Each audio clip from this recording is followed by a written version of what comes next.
Hello, bienvenue pour cette nouvelle vidéo. Alors, on va parler de 5 choses à savoir avant je dirais pas d'obtenir sa bourse pour le Maroc ou de se lancer dans sa course pour la bourse pour le Maroc. On va dire comme ça. Voilà. Donc, avant toute chose, il faudra savoir que c'est une bourse. Donc, tout le monde ne l'aura pas. Et malheureusement, voilà, c'est l'Afrique. Et bon, mieux tu connais quelqu'un, mieux tu auras certaines chances, je crois, de pouvoir y arriver. Voilà. Ok, à demi-mot, on s'entend. Du coup, voilà. Ou si tu as d'autres choses qui font le poids, voilà, tu pourras l'avoir. Ensuite, en sachant que, je sais pas pour tous les pays, mais chez moi, je pense qu'il y a... enfin, non, oui, je pense qu'il y a un certain nombre de postes ouverts, je crois, ou c'est plutôt sur dossier.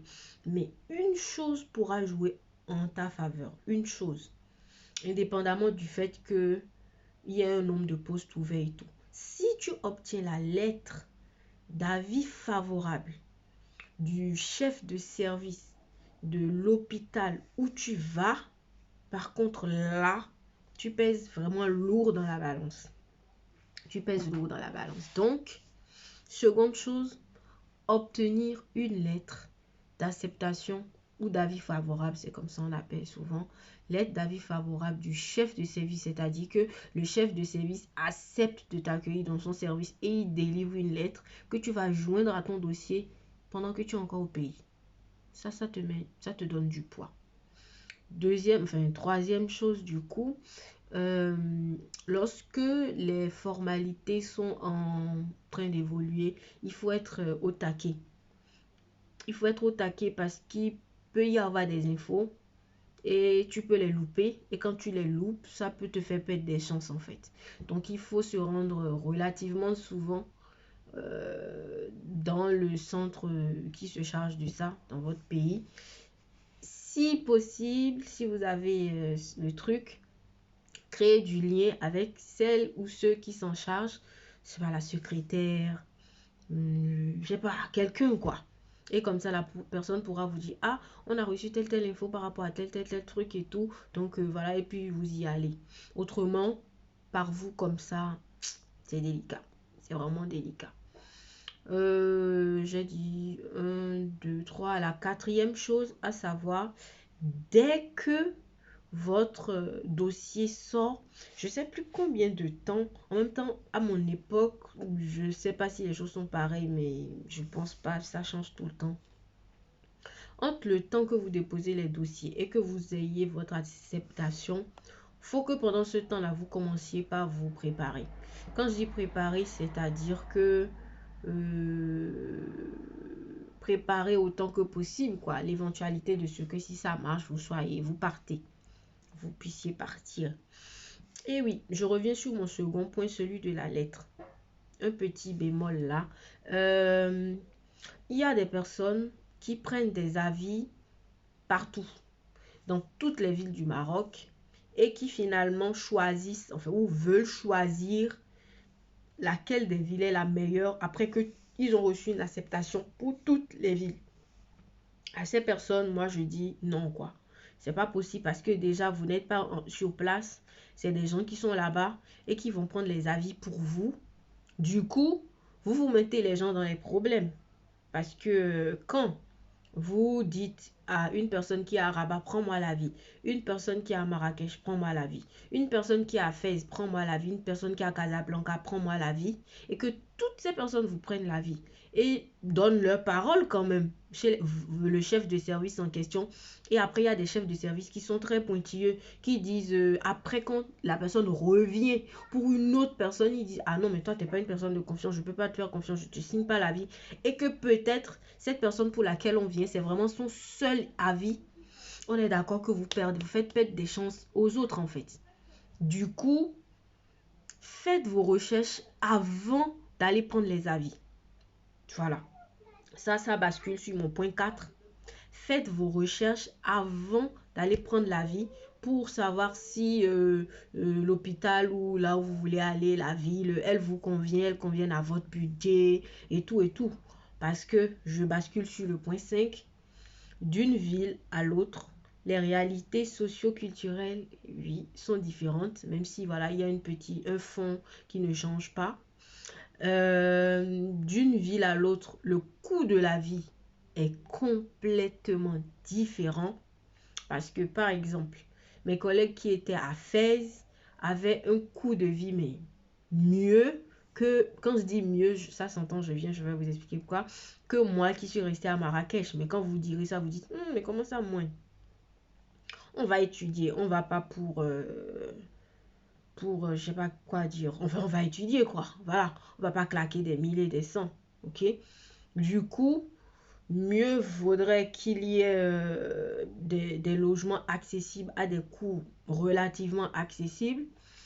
Mieux vaudrait qu'il y ait un cadre de vie où les choses sont à portée de main, je mets des guillemets, pas que à Marrakech c'est pas le cas, non, c'est bien le cas.